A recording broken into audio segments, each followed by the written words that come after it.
Uh-oh, guess what day it is? Guess what day it is? Mike, what day is it, Mike? Guess what today is? Huh?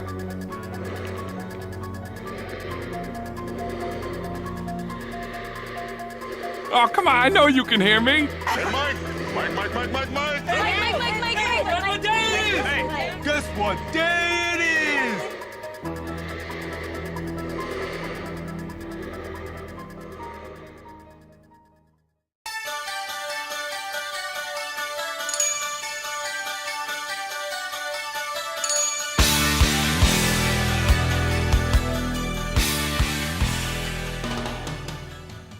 Happy Halloween, everybody! I love October. In fact, I love this time of year. You get the nice cooler weather, you get the costumes and the sweets, and best of all, horror movies.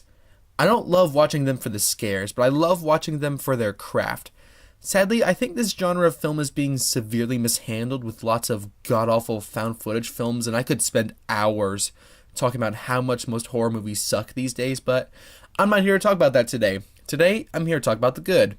See, I like my horror the way I like my coffee, full of sweetness. So if there's a few laughs to go along with it, I kind of like the horror elements better. When there's nothing really funny going on, I guess I'm just turned off from it. I hated Hostel and High Tension and all those Saw torture porn movies. They just didn't do it for me. They didn't scare me. Grossing me out is not the same thing as scaring. Where's the suspense? Where's the mystery? While I find the horror genre filled with a lot of trite garbage, I do on occasion acknowledge some standouts. My taste, I think, is very different from your typical horror purist, but I have my favorites. So here's my top 5 favorite horror films, and if you haven't seen any of these, don't worry, I won't spoil anything, but hopefully this encourages you to watch these, starting with... Number 5. The Thing. We're all afraid of monsters. They can come along and claw our faces off or steal our souls, leaving nothing in their wake but destruction and chaos. A monster changes the rules or ignores them. Monsters can sometimes look inviting. A monster can even get inside you, or worse. A monster can be a bitch. So, yeah, this movie doesn't scare me anymore, but are you kidding me? This movie scares the ever-living crap out of me. Why? Well, it's disgusting. And there are some real gross-out moments. But there are surprises, and they come out of nowhere, and then the thing takes over this guy, then that guy. And then the mystery builds, and then we have that amazing ending. John Carpenter's films are among the staples of horror, but I think The Thing is perhaps his most meticulous and subtle movie. It's a real treat to guess who's infected and who's not. It's a sense of uneasiness, as if we are in there in that lab. I often contrast this film with Ridley Scott's Alien, the monster chasing the crew around till there is just one. While Alien provides a couple of false endings and surprises, The Thing leaves you really guessing. I think the one lesson that can be learned from John Carpenter's The Thing is that monsters can come in any shape or size, take any form, or speak any language.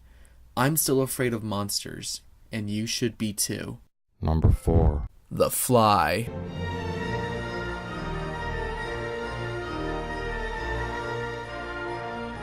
Jeff Goldblum plays a scientist who invents teleportation pods and beams things like in Star Trek. This is a very satisfying film filled with body horror, twisted humor, tragedy, and pathos. This film holds up 30 years later, but it still has not earned the status of classic. It's a film you kind of have to remind people about, most likely because it's overshadowed by these other films that came out in the same year. The Fly was a big hit among audiences and critics, but then again, so was Avatar, and that movie's all but forgotten, thankfully. Jeff Goldblum's performance in this film is his career pinnacle. There simply is no other actor that could have pulled this off with such nuance and detail.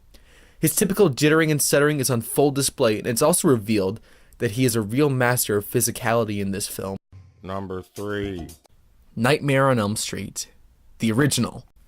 Very inventive movie with a very clever premise and concept. They do a sort of Jaws thing here where instead of never wanting to go swimming again, you never want to go to sleep again. I'd argue this is a more creepy movie as opposed to it being outright scary, and I'm also glad that you really don't see a whole lot of Freddy Krueger.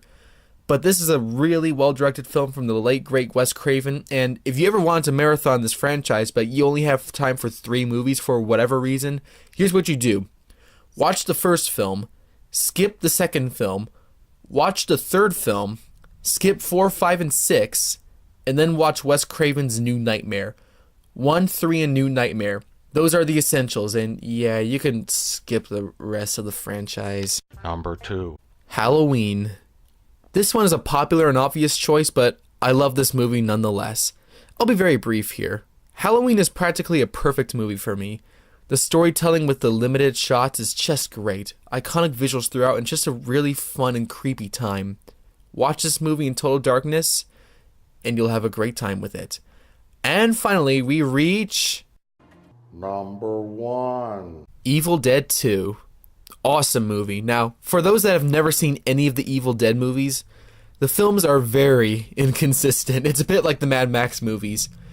The first is the most trashy and horror-filled film in the franchise, whereas Evil Dead 2, while it has a lot of horror elements to it, it has quite a lot of dark humor. But I just admire how creative and inventive Evil Dead 2 is. The bit that gets me the most is when Ash's hand gets possessed and it's dragging him across the floor, and for some reason it has some sort of voice like...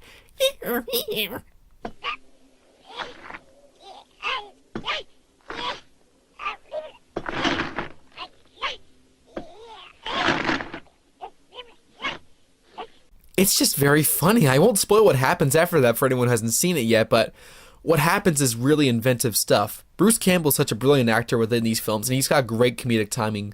Like I said before, these films are pretty inconsistent, and so is the character of Ash. In the third film, Army of Darkness, he's a completely different character, but I think they get him just right in Evil Dead 2.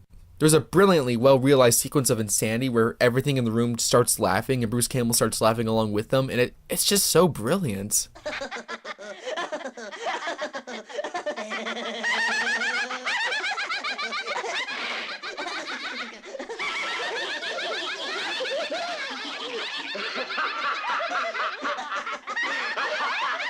Love it. So, those are my favorites. I'll drop links to the trailers of my favorite horror movies in the description below. Check them out. So, today's shout out goes out to all you guys watching this. I know lots of YouTubers say this, but you guys are the reason I do this in the first place, and I've enjoyed interacting with some of you guys. The channel is small right now, but I'm thankful for you guys all the same because you guys are awesome. Have a happy and safe Halloween, everyone.